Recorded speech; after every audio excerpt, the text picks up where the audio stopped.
Cardboard scraped against polished mahogany. The small, ivory-white box felt unnaturally cold against my fingers. It was a stark contrast to the late August heat pressing against the heavy draped windows of Hale Memorial Services. Sickly sweet funeral lilies still perfumed the air in the back reception room, mixed with the low, steady hum of the industrial air conditioner behind the wall. It was late August of last year, my 38th birthday. Our father, James Hale, had been in the ground for just about 6 weeks. My sister Lauren smiled as she pushed the box the rest of the way across the table. "For your birthday," she said. Her voice carried clearly over the chatter of our aunts and uncles. "Maybe this will prove you are another man's mistake."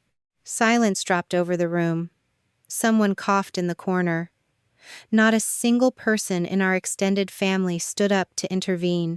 They all just watched. I looked down at the consumer DNA testing kit. "I am Major Rebecca Hale of the United States Army Logistics Corps. My job is to manage supply chains, assess threats, and maintain order under extreme pressure. I do not throw things. I do not scream. I just kept my hand flat on the cold cardboard." "Who registered the barcode?" I asked. Lauren blinked. The technical question derailed her completely. "What?" "The kit," I said, keeping my voice perfectly level. "Did you register it under your email address or mine?" She recovered quickly, reaching into her designer tote bag. My sister pulled out a thin stack of stapled papers and slapped them down next to the box. "If you have nothing to hide, you can take the swab right now," Lauren told me. "And you can sign this. It is just a standard family settlement agreement to keep probate from getting ugly." I glanced at the top page.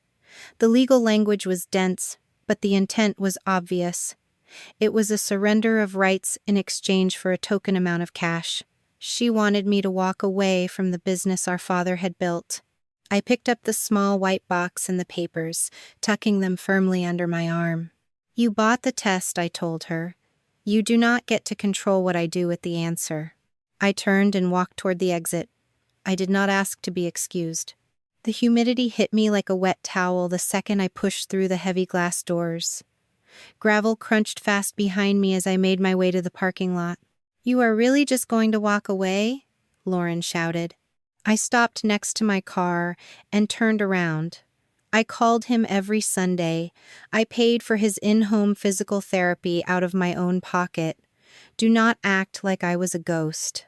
You threw money at him from a distance. Lauren threw her hands up in the air. The grief in her eyes was sharp and entirely real. I was the one here. I stayed. I scrubbed the hardwood floors when he threw up his medication. I signed the vendor checks when his hands shook too much to hold a pen. You were busy playing soldier. I gripped the metal door handle of my car. She had a point about the caregiving, and a part of me felt the sting of guilt. But she was using that sacrifice as a weapon. "You were there," I said softly. "That does not make you honest." Lauren stepped closer, her jaw tight. "And your rank does not make you his daughter." By early September, I was back at my command post in Virginia.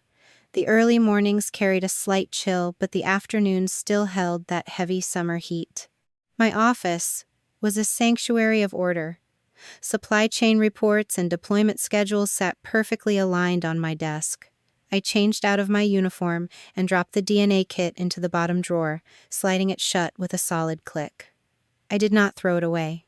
Instead, I called a civilian estate attorney.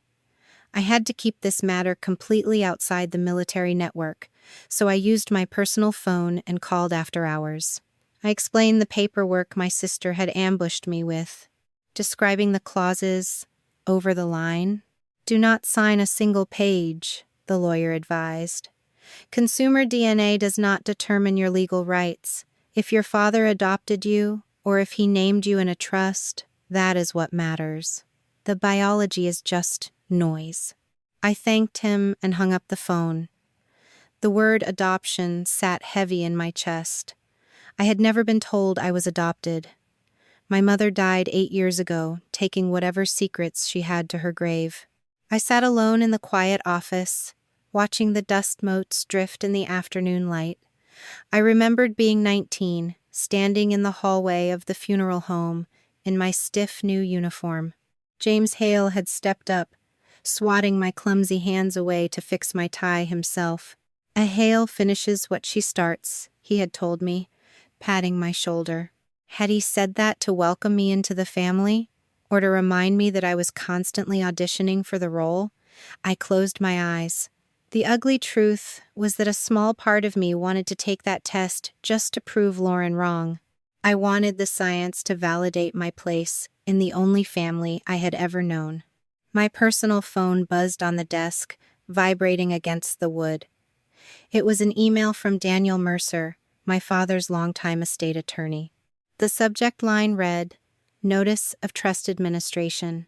The message informed me that an official meeting would take place in exactly 3 months.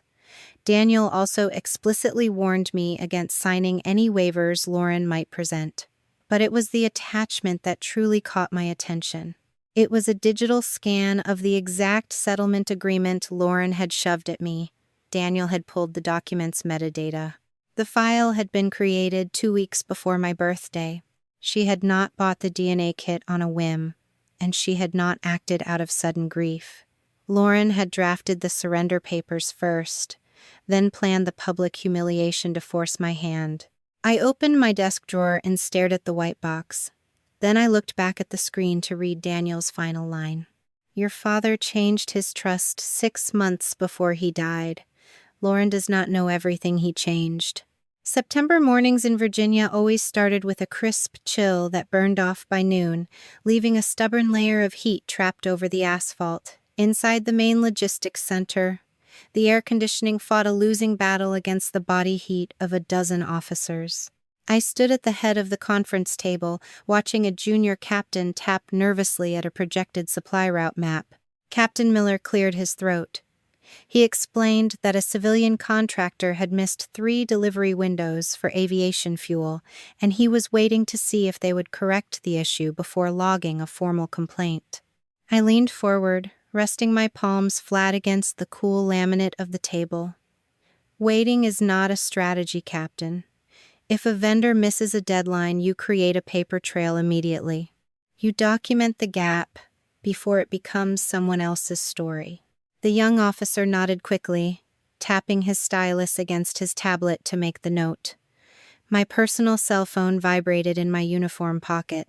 I did not allow personal calls during briefings, but a quick glance at the screen showed Daniel Mercer calling. The estate attorney rarely called outside of scheduled appointments. "Take 5 minutes," I told the room. I stepped out into the concrete corridor, pulling the heavy steel door shut behind me to cut off the murmur of voices. The military base was my territory, a place defined by clear rules and predictable outcomes. I pressed the phone to my ear, forcing a firm boundary between my command responsibilities and the mess waiting for me in Pennsylvania. "Major Hale," I said, answering with my rank out of habit. Daniel spoke in the measured, deliberate cadence of a man who spent his life untangling other people's disasters. He explained that my father had structured his assets under a revocable living trust. Upon his death, control did not pass directly to me or my sister. James had appointed an independent professional successor trustee to manage Hale Memorial Services on a temporary basis. "There is an active audit," the attorney explained. "Until that review is complete, you do not have operational control of the funeral home, Rebecca." I watched a pair of enlisted soldiers walk past, saluting briskly. I returned the gesture without breaking my focus on the call. "I am not looking to run the business, Daniel. I just need to know what Lauren meant about a DNA test." She handed it to me in front of the entire family. She claimed she had proof I did not belong. A long silence stretched over the cellular connection. The static hissed softly in my ear. "Your father left a certified adoption decree in his primary file," Daniel finally said. The hallway suddenly felt entirely devoid of oxygen. The concrete block walls seemed to press inward. I stared at a scuff mark on the linoleum floor. trying to process the syllables he had just spoken. Adoption. The word did not make sense. I had grown up looking at photos of my mother Susan, searching her face for my own features. Who knew about this? I asked, my voice dropping to a near whisper. Daniel admitted he did not know who had accessed the physical file over the years, only that James had explicitly instructed him to open the document alongside any DNA results if I ever chose to submit a sample. A cold, heavy anger settled at the bottom of my stomach. My parents had let me spend my entire life wondering why I never quite fit, why James looked at Lauren with an easy familiarity while he looked at me like a puzzle he was trying to solve. They had allowed a lie of omission to grow until my sister could weaponize it at a birthday party. "Send me everything you have," I told the attorney. I ended the call and stood in the quiet hallway for a full minute, forcing my breathing back into a steady rhythm before returning to the briefing room. By late afternoon, the Virginia heat had baked the moisture out of the air. I sat alone in my private office, staring at a blank computer monitor. The smell of bitter coffee from the break room drifted through the open door, and the scent instantly pulled me backward in time. It tasted exactly like the coffee in the surgical waiting room 2 years ago. It was the spring of 2023. I had been sitting at a desk very much like this one, preparing for a major promotion board. My desk phone had rung, and Lauren was on the other end, crying hysterically over a bad connection. James had collapsed. He needed an emergency cardiac bypass. The doctors were not sure he would make it through the night. I had held the receiver tightly, looking at the stack of performance evaluations that would determine the rest of my career. I could have requested emergency leave. My commanding officer would have signed the paperwork without question. Instead, I had calculated the risk of absence against the likelihood of my father surviving. "You are already there, Lauren," I had told her. "Handle the paperwork. Call me the minute he is out of surgery. I will arrange a wire transfer to cover the deductible." James survived. When he finally woke up, he did not ask why I was not sitting beside his bed. He never mentioned my absence, and I never offered an excuse. His silence had been incredibly convenient for me. I had used my uniform as a shield, retreating into the structure of the military because dealing with the messy, terrifying reality of a dying parent was simply too hard. Lauren had stayed. She had listened to the monitor's beep. She had signed the consent forms. She had carried the weight while I sent money from a safe distance. That evening, I drove back to my off-base apartment. The air was cooling down, signaling the slow death of summer. I bypassed the kitchen and went straight to the hall closet, pulling down a heavy cardboard storage box from the top shelf. It was my archive of family correspondence. I sat on the living room rug and sifted through years of carefully filed paper. There were birthday cards, awkwardly posed photos from the funeral home holiday parties, and receipts for medical equipment. I found a statement from my father's physical therapy sessions. I had paid the entire balance online the day I received the invoice. I had felt proud of that efficiency at the time, but looking at the sterile printed receipt now, it just looked like a transaction. I had paid the bill without ever calling to ask if the therapy actually hurt. At the bottom of the stack, I found a small card James had mailed me shortly after his recovery. The handwriting was shaky, the ink bleeding slightly into the thick paper. "Lauren is tired," my father had written. "Call her, even if she says she is fine." I traced the letters with my index finger. I had not called her. I had told myself she was just being dramatic, that she liked playing the martyr in a small town. Sitting on my apartment floor, surrounded by financial records and greeting cards, I was forced to confront my own arrogance. My sister had genuine grievances. I had left her alone with a sick old man, and I had used my paycheck to buy a clear conscience. The next morning, I woke up early and logged into my personal email account while drinking my first cup of coffee. Daniel had sent a new message with a portable document format attachment. It was a copy of a certified mail delivery receipt. 3 days after the funeral, the temporary trust administrator had sent a formal envelope to Lauren at the funeral home. The subject line printed on the receipt was clear: It was a request for records and an opportunity to cooperate. I read the words 3 times. Lauren had definitely received this letter. The signature on the postal delivery scan belonged to her assistant. Yet, when I had spoken to Aunt Sarah 2 weeks ago, she had told me a completely different story. Lauren had convinced the entire extended family that a group of corporate lawyers from the city were trying to execute a hostile takeover of Hale Memorial Services, locking her out of her own inheritance without warning. She had lied. The trust administrator was merely asking for the company books. Lauren had known an audit was coming. She had known the estate was going to comb through the operating accounts, and her immediate response had been to order a DNA kit and draft a waiver trying to force me to surrender my rights. The timing was too perfect to be a coincidence. She was not acting out of a desire for the truth. She was building a smokescreen. By 2 in the afternoon, the Virginia sun was bright and blinding through my office blinds. My personal phone buzzed again, displaying a number I did not recognize with a Pennsylvania area code. I stepped away from my desk, moving toward the window where the noise of the motor pool would drown out my conversation.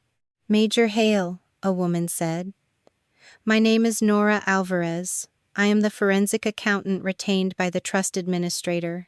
Nora spoke with a calm, clinical precision that I immediately respected.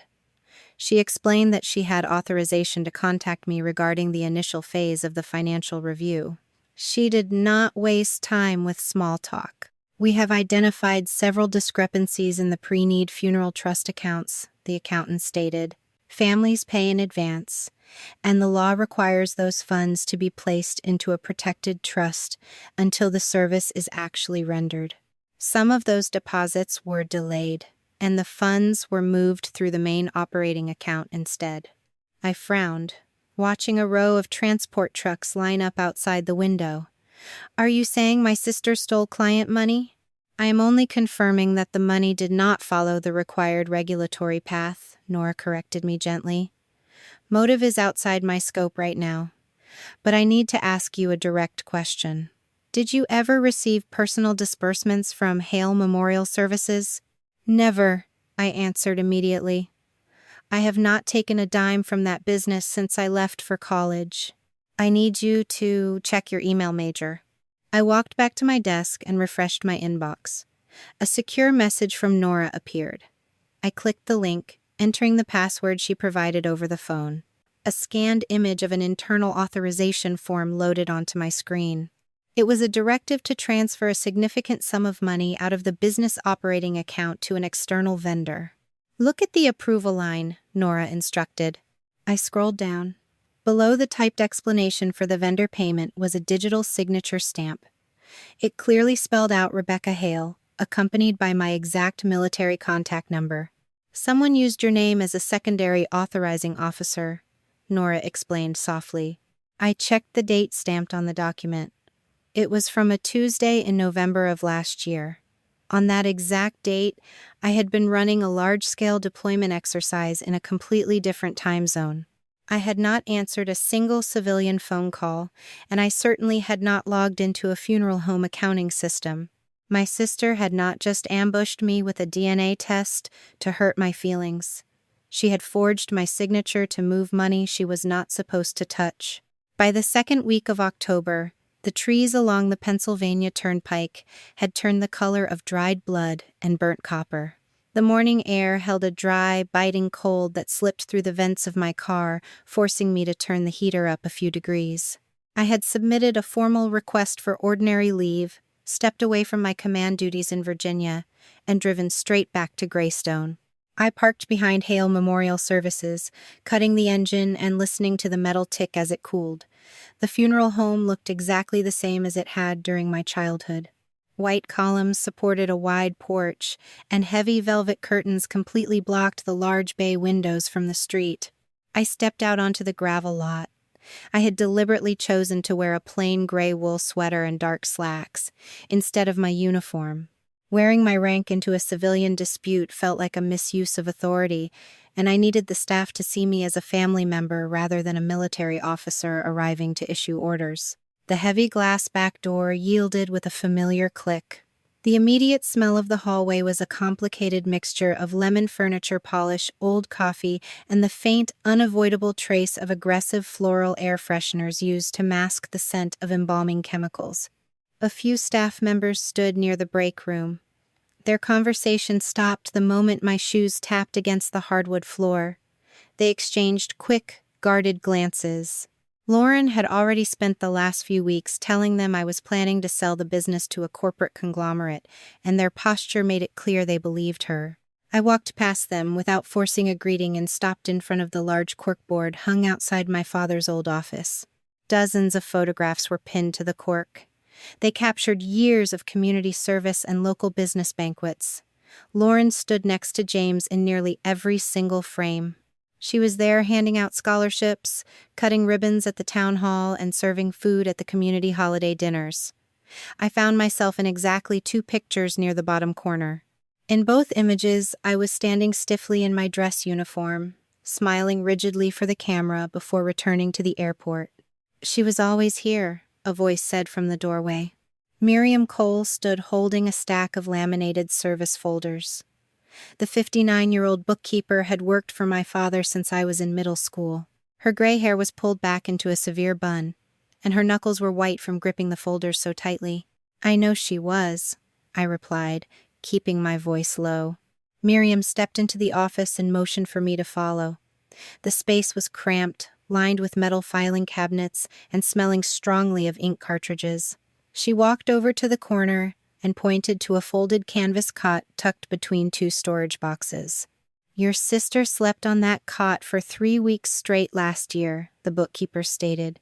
She dropped the folders onto the desk and opened a heavy, leather-bound ledger. "When your father started failing, she did not just run the front desk.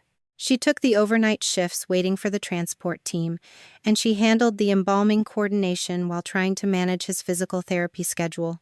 I looked down at the pages Miriam had opened. The handwriting was erratic, showing late-night entries and crossed-out appointments. Blue ink documented months of missed sleep and constant stress. "There was a week last December when the operating account dipped too low to cover the employee health insurance premiums," Miriam continued, her tone bordering on a reprimand. "Lauren paid the difference out of her own personal savings, so the staff would not lose their coverage right before the holidays. She kept this place breathing, Rebecca." The words felt like a physical weight pressing down on my chest. I stared at the canvas cot, forced to look at the exact cost of my absence. My sister had carried the crushing burden of our father's decline, while I had scheduled my logistics meetings and sent electronic bank transfers from a clean, quiet office in Virginia. She had genuine reasons to feel exhausted and resentful. I thanked Miriam for showing me the logs and stepped out into the crisp October air of the back patio to clear my head. My phone vibrated in my pocket.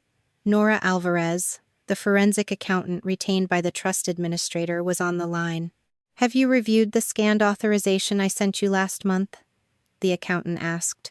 I looked at it, I said, watching a dead leaf blow across the asphalt. My signature was forged. "Does the system show who logged in to approve the transfer?" Nora explained that internal computer networks at small businesses rarely had enterprise-level security tracking. An Internet Protocol address only tells us what machine generated the request, she noted carefully.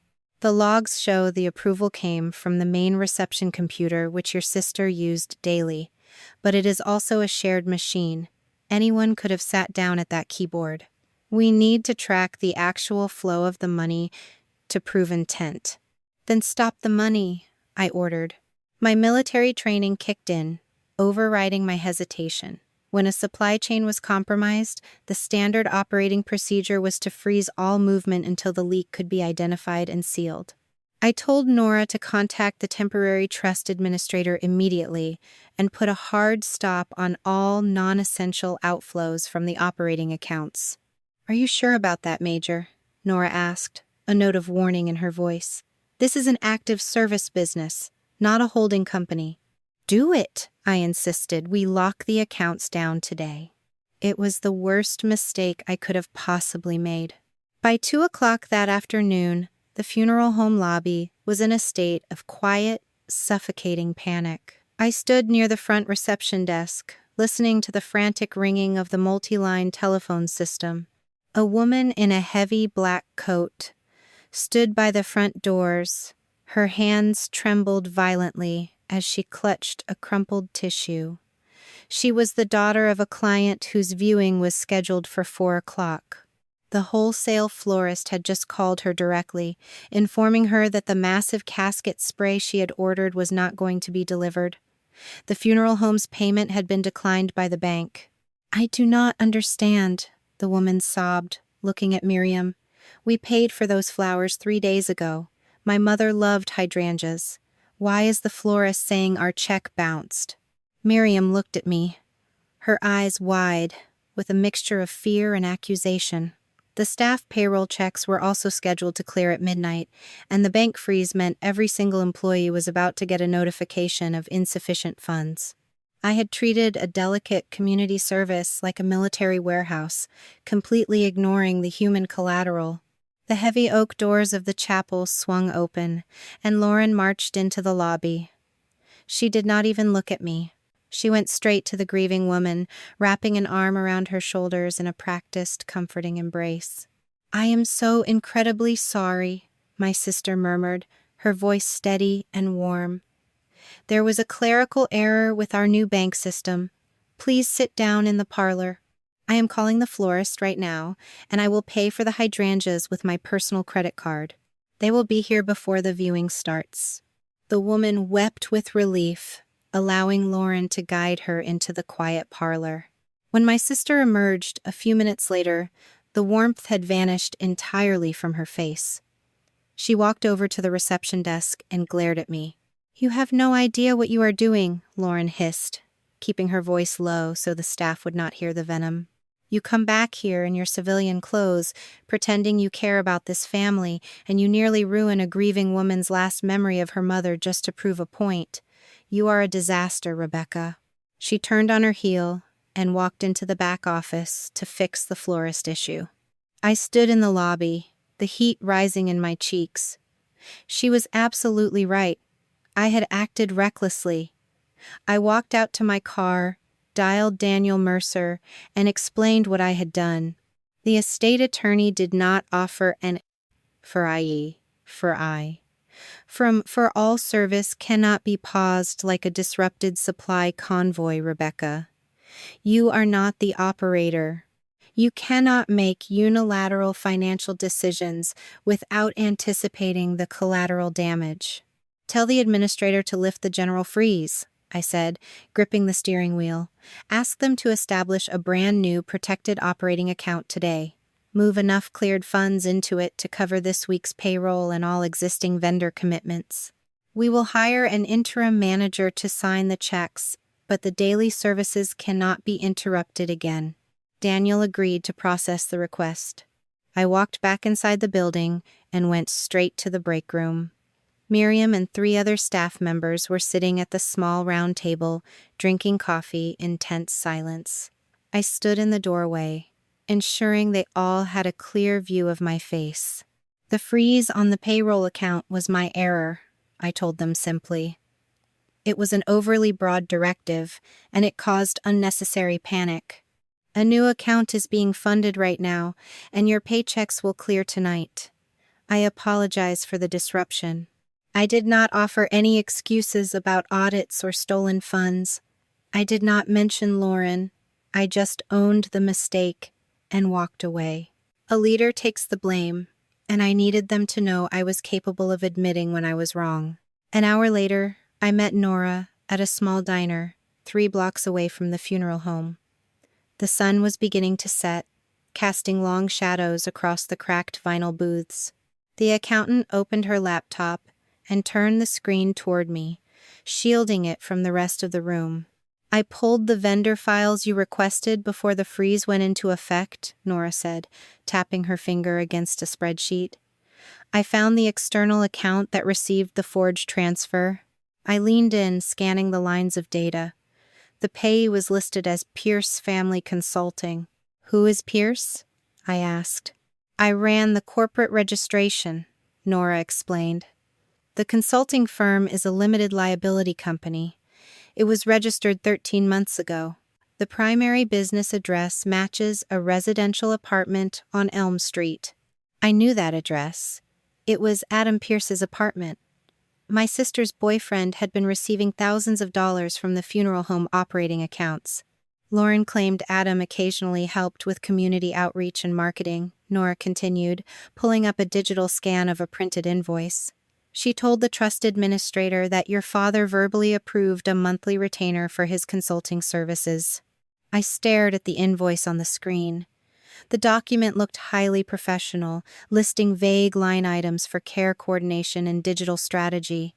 It would have easily passed a casual inspection. "Look at the date on that invoice," the accountant instructed quietly. I checked the top right corner.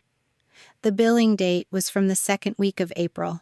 "My father suffered a severe secondary cardiac event in April," I said, my voice going completely hollow. "He was intubated in the intensive care unit for 9 days. Nora nodded, closing the image file. James Hale could not have verbally approved a new marketing retainer. He was unconscious. The reality of the situation finally snapped into sharp focus.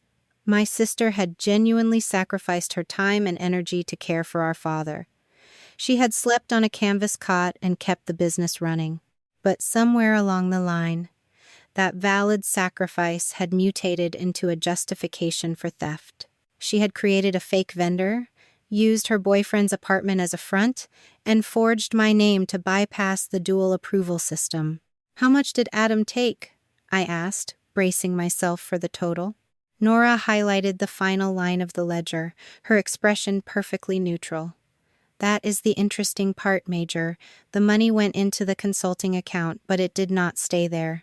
She hit a key, revealing the bank routing transit numbers for the subsequent transfers.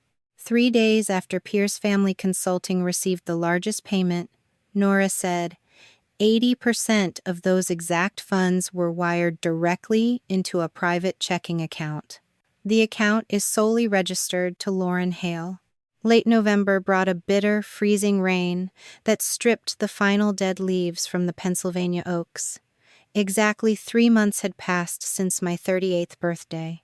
A thin layer of early morning frost still clung to the edges of the window panes inside Daniel Mercer's law office. The mahogany conference room felt entirely too small for the 6 people sitting around the polished table.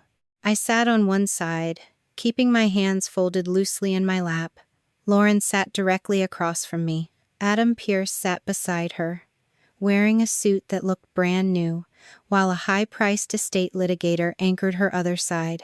The temporary trust administrator occupied the far end of the table. Daniel adjusted his reading glasses and picked up a pristine white envelope.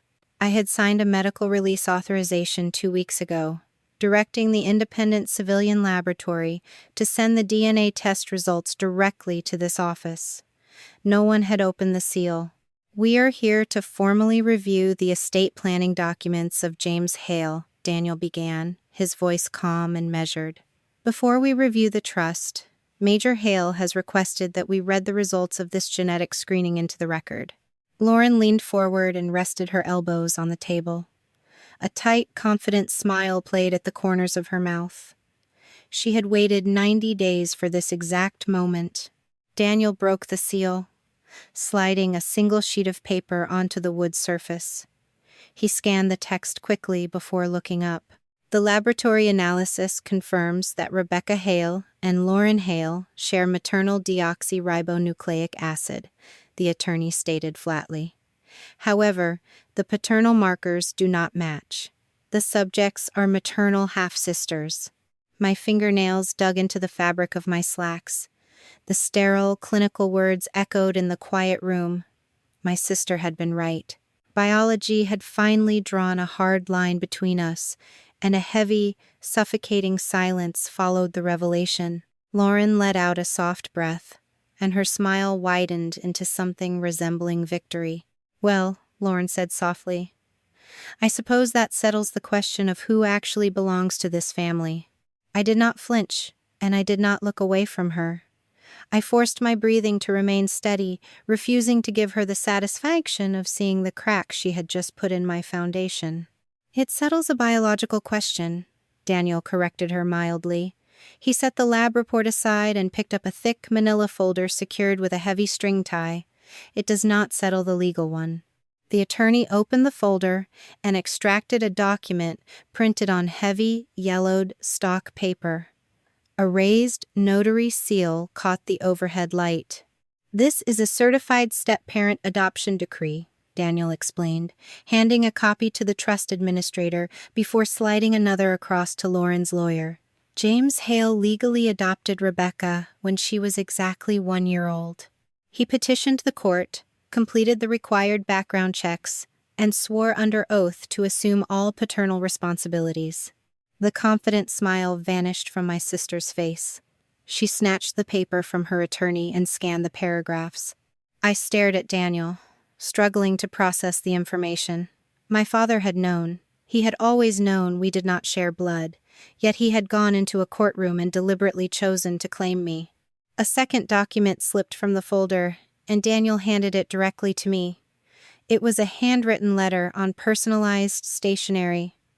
The elegant, looping cursive belonged unmistakably to our mother, Susan.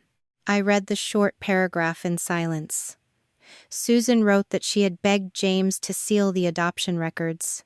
She had been terrified that the truth would make me feel abandoned, and she had convinced my father that keeping the secret was the only way to protect my childhood.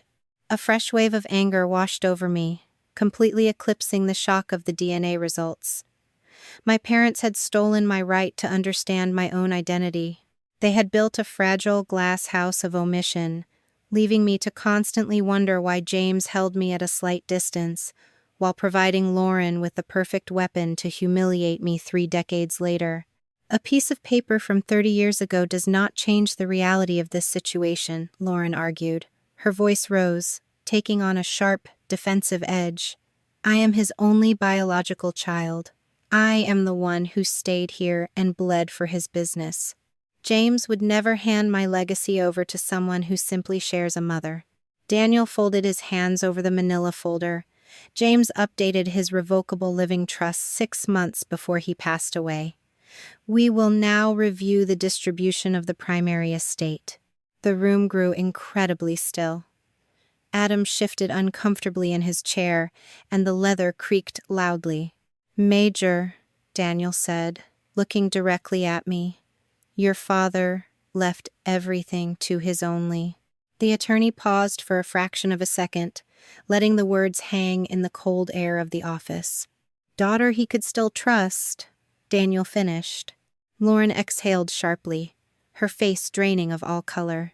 "The trust designates Rebecca Hale as the primary beneficiary of the remaining estate," Daniel continued, reading from a thick legal packet. "This includes the controlling shares of Hale Memorial Services, the commercial property, and the primary residence. However, this transfer of control is not immediate. Major Hale cannot take possession of these assets, nor can she direct business operations, until the forensic audit is fully resolved and all outstanding liabilities are settled."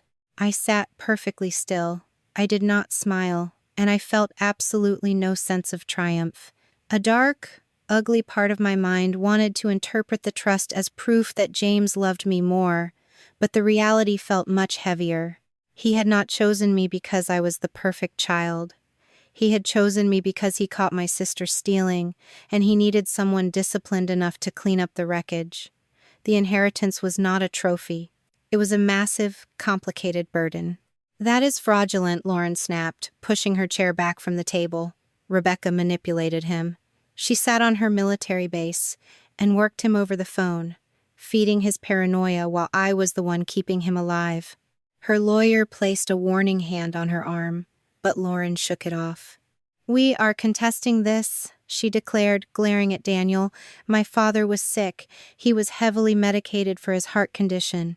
He lacked the testamentary capacity to make this kind of change, and we will file for undue influence by the end of the week."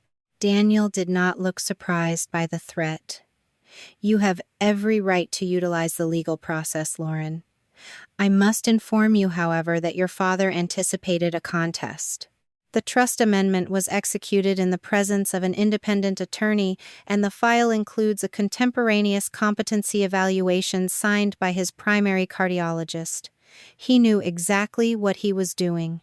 I looked at the attorney, my jaw clenching. Why did he not just tell me, Daniel? Why let me find out about the adoption and the business like this? Your father wanted the forensic audit completed first, Daniel replied softly. He needed to know the exact extent of the financial damage before he burdened you with the recovery process. Lauren scoffed, grabbing her designer handbag. There is no financial damage. I kept that funeral home running while he was dying. If he wanted to leave it to a stranger, fine. Let her try to run a community business with zero local goodwill. We are done here. She stood up and motioned for Adam to follow her. We are not quite done, Daniel interjected. The primary estate goes to Rebecca, but your father did not disinherit you, Lauren. My sister froze halfway to the door. She turned around slowly, her defensive posture faltering for the first time since she had walked into the room. James created a conditional subtrust exclusively for your benefit, Daniel explained, pulling a separate document from the stack. It is a substantial provision. It includes the rights to the company-owned townhouse you currently occupy, a monthly living stipend, and a dedicated fund to cover any required psychological therapy or debt restructuring. Adam looked at Lauren, his eyes widening slightly at the mention of the housing and stipend. Lauren just stared at the lawyer, her certainty completely fractured. James had not thrown her out into the street. He had built a safety net underneath her. I would like to request a brief recess to review these specific conditions with my client, Lauren's attorney stated quickly, recognizing the sudden shift in leverage. Daniel nodded, closing the folder and folding his hands on the desk. He looked at my sister with a mixture of professional duty and genuine pity. We can take 20 minutes, Daniel told her. Your father did leave you something substantial, Lauren. The question is whether you have already destroyed your right to receive it. The heavy glass conference room door swung open after the 20-minute recess ended. Lauren walked back in, her high heels clicking sharply against the floor, though her posture lacked the rigid certainty she had carried at the start of the meeting. Her attorney sat down quietly and slid a pen across the table. Daniel Mercer resumed his seat, adjusting the conditional subtrust papers. He explained the precise parameters James had put in place for my sister. The subtrust was not a punishment, nor was it an arbitrary restriction designed to cut her off from her livelihood. It was a structured path intended to preserve her housing, secure her living expenses, and provide professional debt restructuring. These provisions are fully funded and ready to vest, Daniel announced, looking directly across the table at Lauren. However, the distribution is contingent upon strict compliance with a set of preliminary administrative conditions. Lauren crossed her arms tightly over her chest. What conditions? It is my father's estate. He wanted me taken care of. He did, Daniel agreed, which is why he gave you 60 days from the date of his passing to surrender all company electronic devices, turn over physical ledger books, and fully cooperate with the ongoing forensic audit. Furthermore, you were required to sign a formal restitution agreement once the missing funds were quantified, and you were explicitly prohibited from threatening, coercing, or deploying misleading legal waivers against any other beneficiary. A heavy quiet settled over the room. Adam shifted in his chair, glancing nervously at my sister's locked jaw. Lauren unfolded her arms and slammed her palm onto the polished wood surface. I never received any notice about cooperating with an audit. Nobody gave me a deadline. Daniel did not raise his voice. He simply reached into his briefcase and withdrew a certified mail receipt, along with a printed tracking confirmation.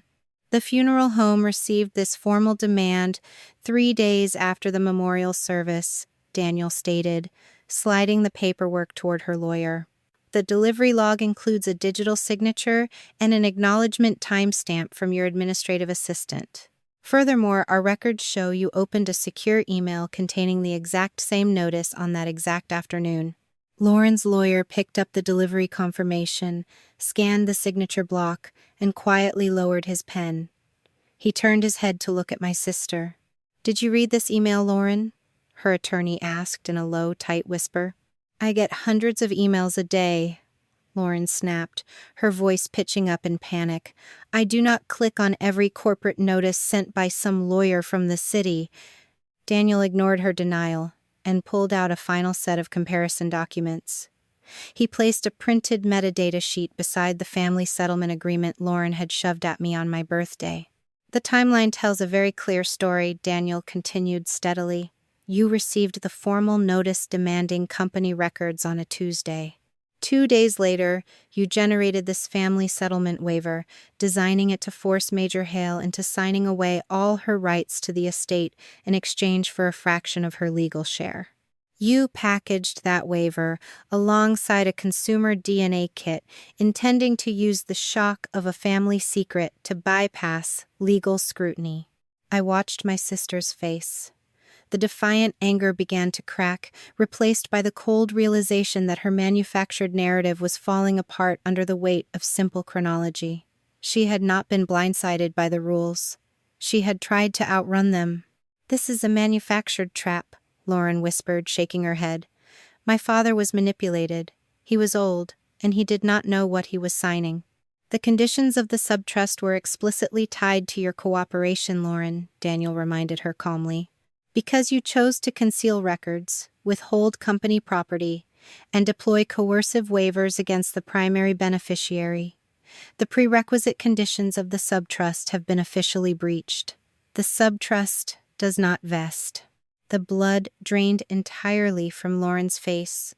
The townhouse, the monthly stipend, the debt relief, all of it vanished because she had prioritized hiding her financial exposure over following our father's final instructions. "You cannot do this," Adam stammered, looking frantically between the attorneys. "She worked herself to the bone for that old man. You are stealing her life away." "No one is stealing anything," I finally spoke, leaning forward across the table. My voice was low, flat, and devoid of any satisfaction. "Father gave you an open door, Lauren. All you had to do was hand over the books and tell the truth. You chose to weaponize a DNA test instead." Lauren stood up so fast her chair screeched loudly against the floor. She did not look at me. She grabbed her handbag, glared at her lawyer, and stormed out of the conference room without another word, leaving Adam scrambling to gather his coat and follow her into the hallway. The heavy door clicked shut behind them. The room felt enormous and completely silent. I looked at Daniel, letting out a long breath that felt like it had been trapped in my chest for months. "She is going to keep fighting this in court, isn't she?" "She will try," Daniel said, packing his files back into the manila folder. "Her legal counsel will argue lack of notice, but the metadata and the certified mail tracking are nearly impossible to overcome." He slid a final, unread document across the desk toward me. It was a printed copy of a recovery log generated by Nora Alvarez from the funeral home's cloud server. "Your forensic accountant recovered a hidden directory that your sister attempted to delete the afternoon she received our notice," Daniel noted quietly. "She wiped the primary accounting folder from the local desktop." I looked down at the paper. The recovered directory contained a single file path with a distinct title. I read the name of the deleted folder, and a cold certainty settled over my thoughts. The folder was labeled Rebecca Authorization Originals. January brought a sharp, freezing wind that blew heavy mounds of gray snow against the curbs of Greystone. I drove up from Virginia on a Friday morning, the highway coated in a thin sheet of black ice that forced me to keep my speed well below the limit. The journey took twice as long as usual, giving me hours to think about the deleted directory Nora had uncovered. By early afternoon, I sat in a brightly lit conference room at the forensic accountant's office. Nora Alvarez had set up a large mobile display board, dividing the funeral home's financial records into 3 distinct categories with neat, colored labels.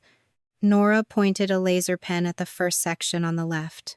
We need to look at the complete picture before we label every single transaction as theft, Major, the accountant explained, her tone entirely professional. The first group covers authorized business needs.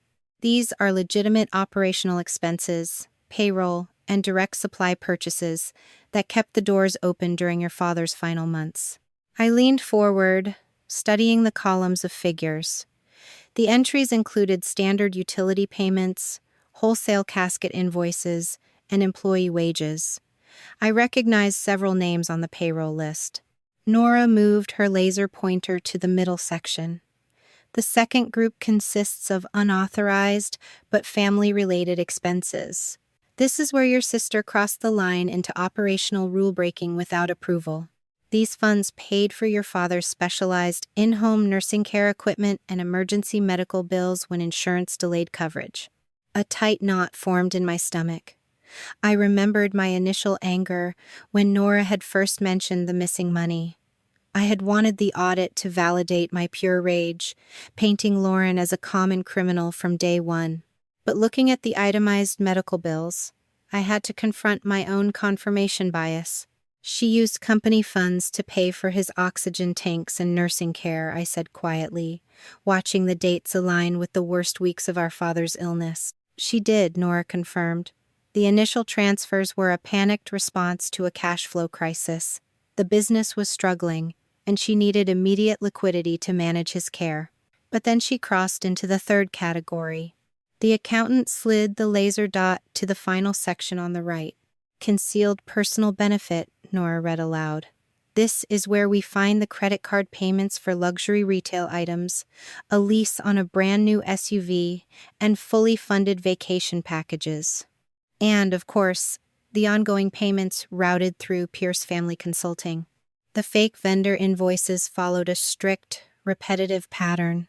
Every month, a clean, professional PDF was generated from an apartment address on Elm Street, billing the funeral home for strategic marketing services that were never actually performed. "What about Adam?" I asked, keeping my gaze fixed on the numbers. "Did he orchestrate the fake vendor setup?" "He benefited from it directly," Nora answered, tapping a key to bring up bank routing records. However, the metadata on the original invoice templates tells a very specific story. The files were created on the main reception computer at the funeral home using your sister's personal login credentials.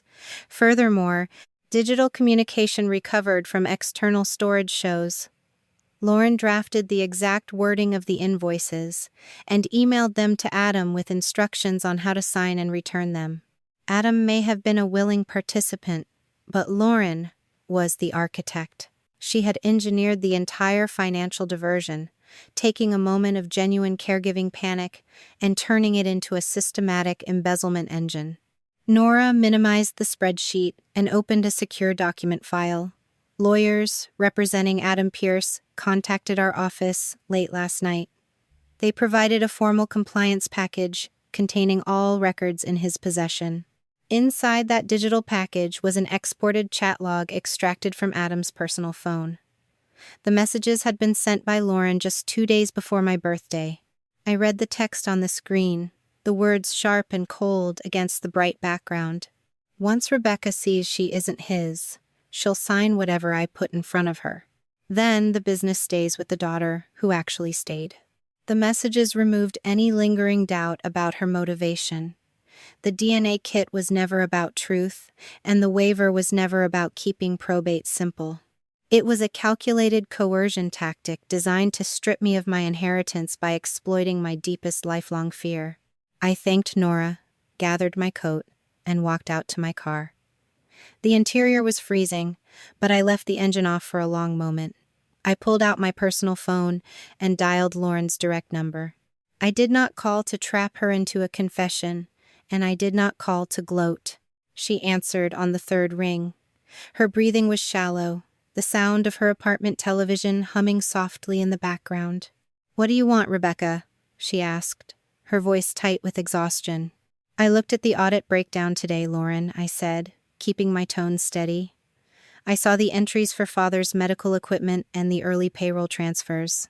I know the first money went toward keeping him alive and keeping the staff paid. A sharp intake of breath hissed through the receiver. For a second, neither of us spoke. "I should have been there more," I admitted, the words tasting bitter and difficult on my tongue. "I left you alone to handle his decline, and I am sorry for that." Silence stretched over the line. When Lauren spoke again, the defensive edge in her voice had cracked, replaced by a desperate defensive bargaining. "If I agree to hand over the rest of the books and step away from the property management, will you drop the trust contest? Can we just settle this privately without regulators getting involved?" An apology and a partial return of funds do not erase forged authorization documents or fake vendor shell companies, Lauren, I replied softly. The financial damage went far beyond caring for father. The tone in her voice instantly hardened, shedding the momentary vulnerability. "You think you hold all the cards because you wear a uniform and sit on some high horse in Virginia. If you turn those text messages and records over to the state licensing board, I will tell every single investigator that you used your military position to intimidate witnesses and lean on civilian authorities." "The audit speaks for itself, Lauren," I said. "The evidence does not wear a uniform." I ended the call, dropped the phone onto the passenger seat, and started the engine. An hour later, as I drove past the local town hall on my way back toward the highway, Daniel Mercer called my cell phone with a grim update. "Lauren just filed a formal counterpetition with the probate court," the attorney stated without preamble. "She is officially alleging that Major Rebecca Hale used military influence to commit undue influence against our client, demanding the immediate dismissal of the trust amendment." By the final week of February, the heavy winter snow had melted into dirty gray ridges along the edges of the parking lots, leaving Greystone wrapped in a damp, chilling mist. My civilian defense counsel called me early on a Tuesday morning, his voice brisk and unyielding. He instructed me to formally notify my military command of the active civil litigation, ensuring complete transparency so that my service record remained entirely protected from my sister's baseless accusations of military intimidation. I spent an entire evening in my Virginia quarters, drafting the necessary administrative disclosures. I did not ask for special consideration or legal backup from the Army. I simply submitted the required paperwork through the proper ethical channels, proving that the entire dispute stemmed entirely from a civilian estate matter in Pennsylvania. 2 days later, Daniel Mercer delivered the primary discovery package to my defense team. The thick manila envelope contained the legal bedrock of my father's final months. I sat at my desk under the harsh glow of an overhead lamp, carefully reviewing the medical capacity file. There was an official evaluation signed by James Hale's primary cardiologist, certifying that my father possessed full cognitive clarity when he executed his final estate changes. A secondary memorandum compiled by an independent estate planning attorney detailed a private one-on-one consultation where James had explicitly discussed his reasoning without either of his daughters present. The draft history attached to the file proved that the trust modifications had been initiated during the winter months, long before I had discovered the existence of the forensic audit or the forged authorizations. My father had not made those changes in a sudden fit of emotional manipulation. He had updated his legacy with deliberate, calculated precision. Among the discovery items was a secure digital audio file containing the recording of a family estate meeting that had taken place nearly a year prior, while James was still alive. All participants, including my father, Lauren, Daniel Mercer, and Nora Alvarez, had explicitly consented to the recording to preserve an accurate medical and administrative record. I plugged a pair of small headphones into my laptop, clicked the media file, and pressed play. The audio opened with the heavy, uneven breathing of an aging man fighting for air. Then my father's voice cut through the background hum, steady and demanding. "Show me the books, Lauren," James commanded, his tone dropping into that familiar, unyielding register he used whenever a project fell short of his standards. In the recording, Lauren immediately bristled. her voice sharp with sudden panic and indignation. She accused her father of letting me manipulate him from afar, claiming that I was using corporate lawyers to brand her as a thief behind her back. Rebecca does not even know an audit exists, James answered, his voice wearing the deep fatigue of a man who realized his own children were failing him. As the recording continued, the conversation unraveled into a painful, raw confession of parental failure.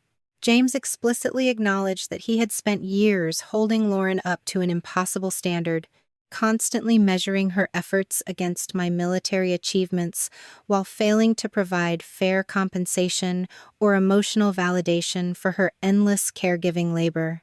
He apologized for the structural neglect, but his voice hardened instantly as he drew a sharp, immovable line. I am sorry I let you shoulder the burden alone, but that does not excuse the missing accounts or the forged vendor files, James said on the tape. You are just punishing me because she left and I stayed, Lauren cried out, her voice breaking into a jagged sob. Give me the books, Lauren, James repeated, his patience wearing thin. You are still my daughter.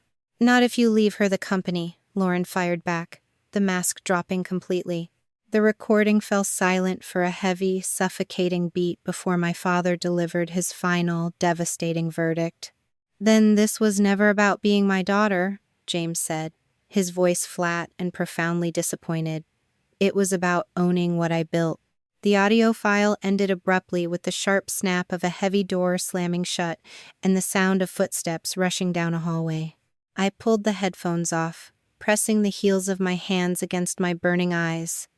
The recording tore away any remaining romantic notions I had about my father. He was not a saint, and he was certainly not an unbiased judge. He had admitted to his own comparative favoritism and his profound silence regarding the adoption secret.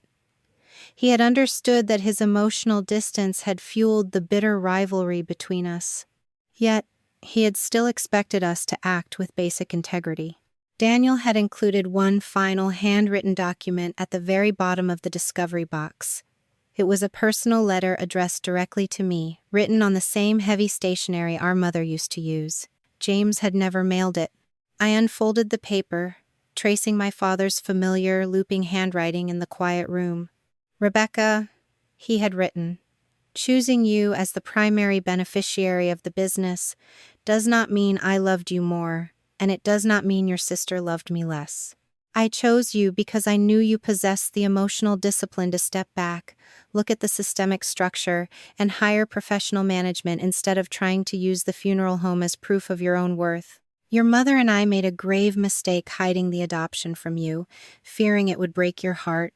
But secrets always rot from the inside out. I paused, letting the ink-stained words settle into my thoughts. James had seen right through my military defense mechanisms. He had known I used my uniform and my distance to avoid the messy vulnerability of real family bonds. My vision blurred slightly, but I forced myself to read down to the final lines of the unsent letter. Before you accept what I left you, the last paragraph commanded, make certain every family who trusted our name is made whole. By the final week of March, Lauren's counter-petition had moved into formal discovery. Her attorneys demanded nearly every record connected to my relationship with James during the last 2 years of his life. They requested my ordinary leave history, personal phone logs, travel records, private emails, and every message I had exchanged with Daniel Mercer. They also asked the Army to confirm whether I had ever used government equipment, military counsel, or my command position in connection with the estate. The requests were aggressive, but they were not unexpected. Lauren's entire case depended on transforming my rank into a weapon. If her attorneys could find one message in which I mentioned my position while discussing the funeral home, they could argue that James had been intimidated by the authority surrounding me. They did not need to prove I had ordered him to change the trust. They only needed to create enough suspicion to keep the contest alive. My civilian attorney instructed me to collect everything without deleting, editing, or reorganizing a single file. For several evenings, I sat alone in my quarters and opened years of personal correspondence. The results were not flattering. There were unanswered messages from Lauren asking when I planned to visit. There were short calls with James that rarely lasted longer than 10 minutes. I found an email in which he described a difficult week of physical therapy, and my response contained 3 sentences about payment reimbursement, but not one question about his pain. Those records did not prove undue influence. They proved distance. Lauren's attorneys submitted their own evidence. They produced photographs of her sleeping on the canvas cot at Hale Memorial Services, hospital parking receipts, medication schedules, and statements from employees who had watched her move between James's house and the funeral home for months. One nurse confirmed that Lauren had learned how to manage his oxygen equipment. Miriam documented nights when Lauren remained at work until dawn because no one else was available. For the first time, my failures were arranged in chronological order. I could not dismiss them as emotional exaggeration. Lauren had stayed, I had sent money, made scheduled calls, and convinced myself that financial support was equal to presence. The discovery files showed otherwise. But the same process that exposed my absence also destroyed Lauren's legal theory. Daniel produced the complete drafting history of the trust amendment. The earliest version had been created before I knew there was an audit. The independent estate attorney's note showed that James had requested professional management because he no longer trusted either daughter to operate the company without oversight. His cardiologist's evaluation confirmed that he understood the value of the business, the identity of his beneficiaries, and the consequences of each change. My name did not appear in the appointment calendar for any of those meetings. There were no calls from my number during the drafting sessions. No email from me instructed James to reduce Lauren's share. No witness could place me in Pennsylvania when the amendment was discussed or executed. Lauren's attorneys tried another route. They argued that James had been emotionally influenced by my military achievements, even without direct contact. According to their filing, he idealized the daughter who wore a uniform while undervaluing the daughter who performed the daily work of caregiving. That argument carried emotional truth, but not legal proof. James had compared us unfairly. He had failed to compensate Lauren properly. He had allowed resentment to grow between his daughters while hiding the adoption that shaped our family. None of those failures made him legally incapable of examining the books or creating an independent trust structure. The judge reviewed the written submissions without granting either side a dramatic hearing. Lauren's request to suspend the trust amendment was denied. Her demand to regain temporary operational control of Hale Memorial Services was also denied. The independent successor trustee would remain in place until the forensic audit, client account review, and regulatory inquiries were complete. The court did not declare Lauren guilty of fraud. It did not transfer the business directly to me. It simply preserved the structure James had created and refused to reward either daughter with immediate control. That distinction mattered. When Daniel called with the ruling, my first reaction was relief. My second was irritation that the court had not ended the dispute completely. "You have the capacity records," I told him. "You have the timeline. What else is there to argue?" "The law is only one part of what she is doing," Daniel replied. "Lauren knows the documents are against her. At mediation, she will make the case about sacrifice." He explained that the judge had ordered both sides to attend a final civilian mediation before setting a longer probate hearing.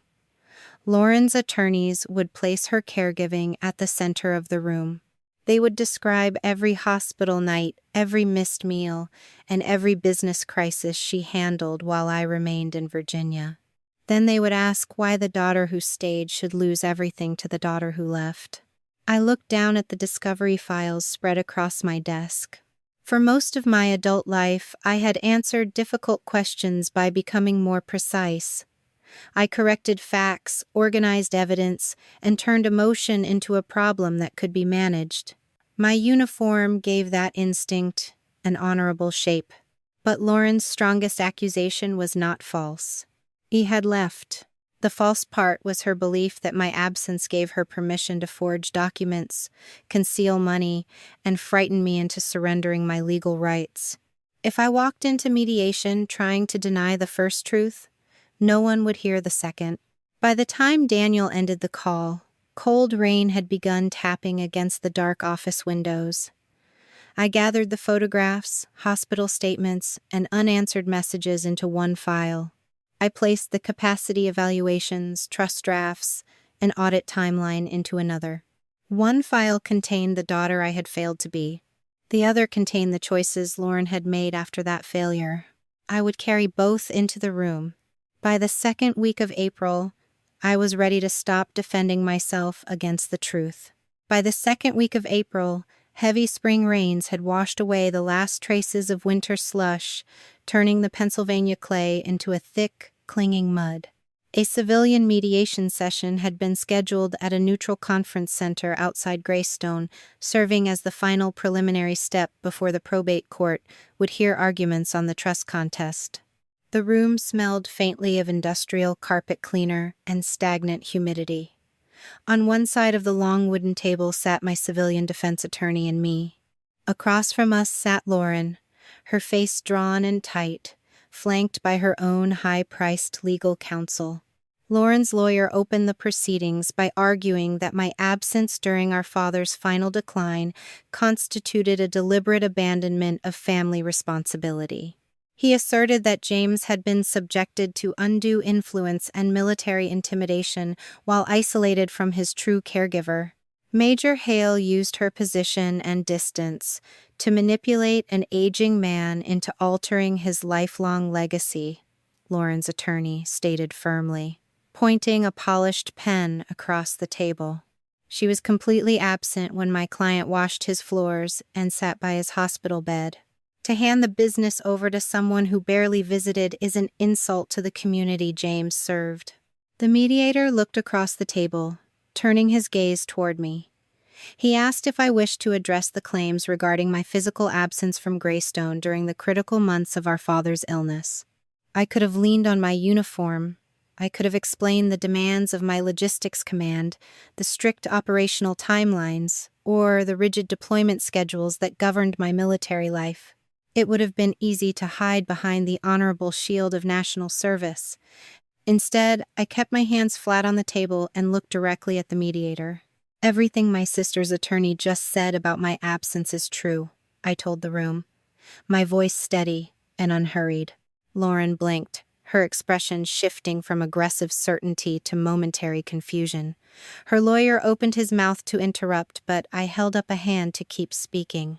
I was not there when my father needed someone to sit by his bed, I continued, letting the admission land cleanly without excuses. I chose to prioritize my career advancement, and I used financial contributions to buy myself a clean conscience so I would not have to face the messy reality of his dying. Those choices were mine, and I own them. The silence in the mediation room deepened.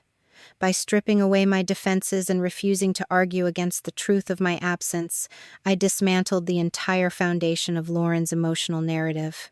She had built her entire case around the idea that I was an arrogant outsider coming back to steal what she had earned through physical suffering. When I agreed with her assessment of my past failure, her weapon lost its edge. The mediator leaned back in his chair, making a careful note on his legal pad. And what about the allegations of undue influence, Major Hale? The trust amendments were drafted by independent counsel and certified by a cardiologist months before I ever saw the forensic audit, I replied. I did not ask my father to alter his estate, and I never threatened anyone. Daniel Mercer, who had been sitting quietly as an interested party, provided the certified medical capacity evaluations and the draft history, proving that James had initiated the changes independently. The mediator reviewed the timeline, noting that the objective evidence completely contradicted the claim of sudden manipulation. When the preliminary hearing concluded later that afternoon, the judge denied the motion to set aside the trust. However, the court maintained the independent trust administrator's oversight of Hale Memorial Services, refusing to hand operational control directly to Lauren while the broader financial accounting was finalized. As the participants gathered their paperwork to leave, Lauren intercepted me near the doorway. Her eyes were bloodshot, the practiced mask of community martyrdom completely gone. "You think admitting you were a bad daughter makes you noble?" Lauren hissed under her breath, her fingers trembling against the strap of her handbag. "You still abandoned him." "I did," I answered quietly, "and I am dealing with the consequences of that choice. But abandoning him is not the same thing as forging his signature on fake vendor checks, Lauren." Before she could fire back, a sharp, clean voice cut through the tension of the hallway. "Major Hale, do you have a moment?" I turned to see Miriam Cole standing near the water cooler. The longtime bookkeeper looked exhausted, wearing a dark raincoat with the collar turned up. She was accompanied by her own independent attorney, a local civil lawyer who had clearly advised her to secure separate representation. Miriam stepped forward, avoiding eye contact with Lauren, who was watching us with mounting panic. "I need to hand over some files," Miriam said, her voice shaking slightly as she addressed the mediator and my attorney. "I have kept quiet for months because I was terrified of losing my job, and because Lauren told me the money was strictly being used to cover your father's medical bills and emergency payroll." Lauren took a sharp step forward. "Miriam, do not be a fool. You signed those entries right along with me." "I signed them because you told me the family authorized them," Miriam shot back, her voice cracking with suppressed grief and anger. "You told me once the old man is gone, nobody will question the daughter who stayed." Miriam's attorney stepped between her and my sister, opening a thick leather briefcase. He pulled out a printed email chain containing direct instructions from Lauren, detailing precisely how routine operating expenses and customer pre-need deposits were to be recoded to hide the cash flow shortages. "My client is cooperating fully with the Greystone Police Department and the State Regulatory Board," Miriam's lawyer stated clearly, placing the documents on the table. "She is submitting a complete statement regarding the falsified accounting entries." Miriam reached into her coat pocket, pulled out a small black flash drive, and placed it gently onto the wood surface next to the papers. "These are the original financial reports," Miriam whispered, looking directly at me. "The ones Lauren ordered me to delete and replace before the forensic auditor arrived." By the first week of April, when the damp Pennsylvania earth began to push up the earliest green shoots of spring, the administrative review of Hale Memorial Services moved from private legal offices into a formal regulatory conference. The meeting took place on the second floor of the Municipal Administration Building in Greystone. A tall windows panel looked out over the town square, where gray rain was slowly washing away the final remnants of winter salt. The room was sparse, dominated by a long institutional table surrounded by metal chairs. An administrative law judge presided over the proceeding, flanked by 2 compliance officers from the State Funeral Service Licensing Board. Daniel Mercer sat to my left, while Nora Alvarez occupied the seat beside him with her laptop open and a thick binder of financial cross-references stacked neatly in front of her. Across the aisle sat Lauren, her civilian defense counsel whispering quietly into her ear, though she refused to make eye contact with me. Nora began the presentation by projecting her forensic analysis onto a wall-mounted screen. She did not use dramatic language or emotional accusations. Instead, she walked the board through her structured 3-group classification with clinical precision. "We must separate the initial operational survival actions from the subsequent systematic diversion," Nora explained, pointing a digital cursor at the itemized columns.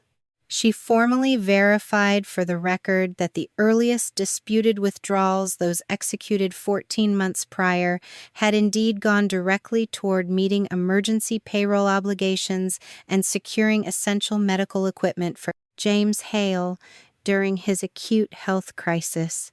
Lauren shifted in her seat, her expression lifting slightly at the accountant's admission, as though she believed this single concession erased everything that followed. However, Nora continued smoothly, switching to the second and third categories. By November of that same year, the nature of the transactions changed completely. Operating funds were diverted to fictitious consulting entities, personal credit lines, and unauthorized asset transfers that bore no operational relationship to funeral home administration. To anchor the financial data to human reality, the board had invited a small group of local community members who had been directly affected by the accounting failures. An elderly woman named Mrs. Higgins stepped up to the podium. She was wearing a faded black coat, her hands trembling slightly as she opened a worn leather folder. She explained that she and her late husband had pre-funded their burial arrangements with Hale Memorial Services more than a decade ago, trusting the family name implicitly. When I tried to confirm the transfer of those funds last autumn, following my husband's passing, the office told me the account was inactive, Mrs. Higgins said, her voice cracking slightly in the quiet room. They told me the pre-need deposit had never been properly registered into the state-protected trust account. I spent 40 years saving for those arrangements, trusting that James Hale would honor his word. The emotional weight in the room shifted instantly. The dispute was no longer a private family feud between two sisters over an inheritance. It was a breach of public trust that threatened the security of vulnerable families who had relied on the funeral home during their darkest hours. The judge asked if the funeral home had the capital reserves to make every affected account whole immediately. Daniel stood up, and Elman N. L2 of Nda, A, and adjusting his suit jacket. The primary estate, under the administration of Major Rebecca Hale, has already established a dedicated restitution reserve, the attorney stated clearly. Every single client account that was compromised or delayed will be fully funded and restored by the end of this business quarter, utilizing estate assets independent of current operating revenue. A quiet murmur of relief rolled through the back rows where several local residents sat observing the hearing.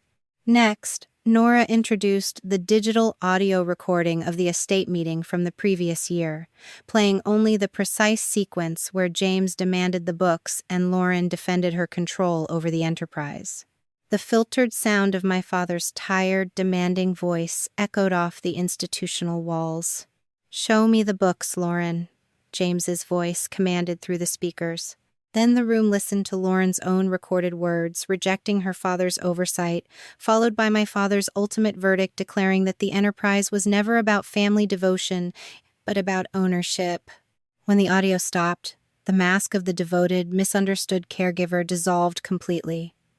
The record proved she had been given a clear chance to audit the accounts openly and had chosen concealment instead. The administrative law judge leaned forward, resting his forearms on the table. Based on the uncontroverted forensic findings, the documented falsification of internal authorizations, and the active evasion of regulatory notice, the board finds cause for immediate disciplinary action. The penalties were handed down with calm finality. The state licensing board formally suspended Lauren Hale's funeral director license, pending a final revocation proceeding. Furthermore, the independent trust administrator's ruling was officially upheld, confirming that the conditional subtrust had completely failed to vest due to willful non-cooperation and the deployment of coercive legal waivers. The municipal townhouse that Lauren had expected to inherit would remain under the control of the trust, designated as collateral to satisfy a portion of the court-ordered restitution. Civil claims and formal criminal referrals for fraud were officially forwarded to the county prosecutor's office for standard processing. When the proceeding adjourned, the room emptied quickly. I gathered my paperwork into my leather portfolio and walked toward the exit. In the ground floor corridor away from the judges and attorneys, Lauren stepped out from behind a concrete pillar to block my path. Her composure had completely broken down. Her hair was unbrushed, and her eyes were wild with a desperate, frantic energy. "You got everything," Lauren whispered, her voice shaking violently as she clutched her arms. "You get the business. You get the property. and you get to walk away back to your clean military life, while I am left with nothing." "You were not left with nothing, Lauren," I said, stopping a few feet away from her. "Father gave you a house, a stipend, and a structured path to fix your mistakes. You lost them because you chose to hide the audits and manufacture a fake DNA crisis instead of telling the truth. He never loved me the way he loved you," she spat out, tears finally spilling over her lashes. "I was just the one he kept around to do the dirty work." "He loved you enough to build a safety net that would have kept you safe," I replied quietly. "If you plead guilty and cooperate with the restitution framework, the prosecutors have indicated they will recommend a reduced sentence involving probation and supervised community custody rather than maximum prison time." Lauren stared at me, her expression a mix of hatred and sheer terror. "The plea agreement. Does it require anything else from you?" "The prosecutor needs a complete factual statement regarding the accounting entries," I answered. She swallowed hard, her voice dropping to a jagged plea. "What are you going to tell them about the first money I took? The money that went toward his nurses and his oxygen?" "I am going to tell them the truth," I said. "I will not let them pretend you never cared for him, Lauren, but I will not help you hide what came after." She turned away without another word, her heels clicking rapidly against the terrazzo floor as she walked out into the cold spring rain. By the end of May, the legal dust settled across Greystone, leaving behind a quiet that felt heavy and permanent. The county prosecutor filed the final paperwork for Lauren's plea agreement, structuring a resolution that avoided a messy public trial while ensuring full legal accountability. I sat at my desk in the civilian attorney's office, reviewing the official statement I was required to submit as part of the proceedings.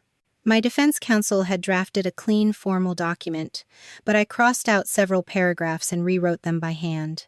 The prosecutor needed my sworn testimony regarding the financial history of Hale Memorial Services, and I was determined to leave no room for manufactured narratives. The statement explicitly confirmed that the earliest disputed withdrawals had indeed gone directly toward meeting critical payroll obligations and securing essential medical equipment for James Hale during his acute health crisis. It also detailed the subsequent diversion of funds, the forged authorizations, and the coercive deployment of the consumer DNA kit and family settlement waiver. I signed my name at the bottom of the page, pressing the pen hard against the paper. I would not erase the part of the story that proved my sister had cared for our father when he was dying, but I refused to help her hide the systematic embezzlement that came after. Several weeks later, the terms of the plea agreement were formally entered into the court record. Lauren received a sentence combining a brief period of county custody with an extended term of supervised probation, alongside mandatory financial restitution and a strict judicial order permanently barring her from holding any fiduciary position involving client trust funds.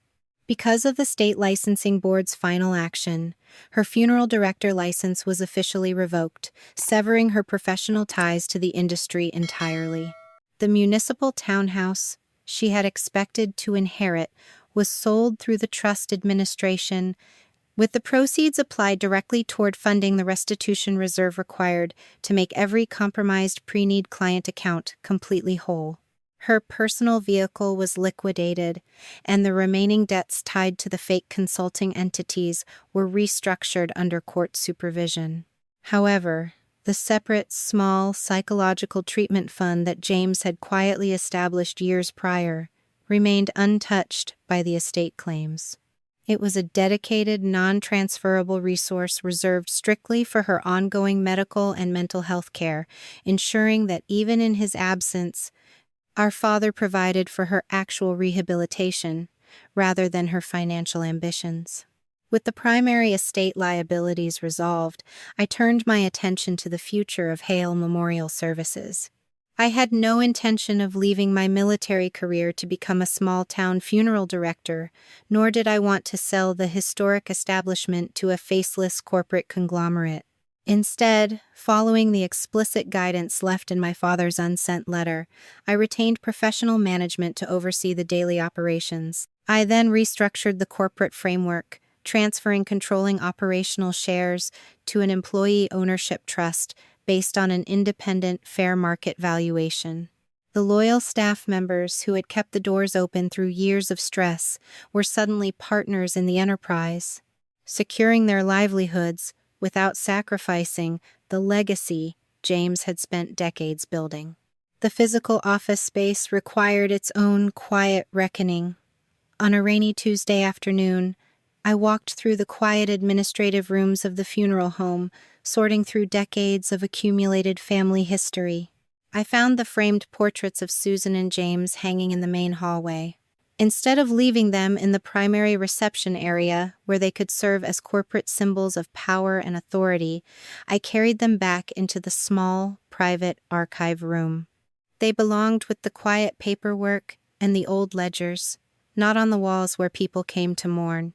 Before leaving the building for the final time that week, I sat at my father's old oak desk and wrote a long, unsparing letter to him. I folded the paper and slipped it into the back of a locked filing cabinet. In it, I admitted my own anger regarding the hidden adoption secret and the unfair burden of his comparative favoritism. I acknowledged how easily I had used my military distance to escape the messiness of family life. There was no grand cinematic reconciliation with the dead, and there was no sudden erasure of the past. There was only the uncomfortable, stabilizing weight of the full truth.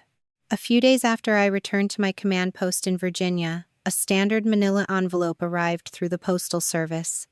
The return address was printed with the designation of the county correctional facility. I carried the envelope into my private office, closed the door, and used a letter opener to slice through the thick paper. Inside was a single piece of lined notebook paper covered in Lauren's familiar, sharp handwriting. She did not ask for money, and she did not ask for help. She wrote that she finally understood why James had chosen me to manage the estate. He had known I possessed the emotional detachment required to look at a broken system and hire professionals instead of trying to use a business as proof of my own worth. Yet, the final sentences of her letter made it clear that healing was not waiting around the corner. She explicitly stated she was not sure she would ever forgive me for letting the legal system strip away everything she believed she had earned by staying behind. I read the words twice, letting the bitterness wash over me without trying to fix it or fight it. I did not tear the paper up, and I did not draft an immediate reply. I simply folded the letter and placed it neatly into an empty desk drawer.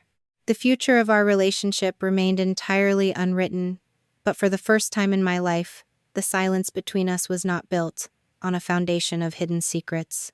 Later that evening, after the office had cleared out and the motor pool had quieted down, I sat alone at my desk. I pulled open the bottom drawer where I had tossed the white cardboard box 11 months ago.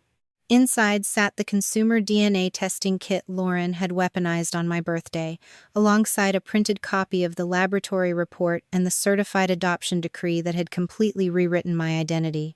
I picked up the small ivory box, feeling the smooth cardboard under my fingers. It no longer carried the sharp sting of humiliation. It was just an object, stripped of its power to define who I was or where I came from. I walked over to the secure shredding station in the corner of the room.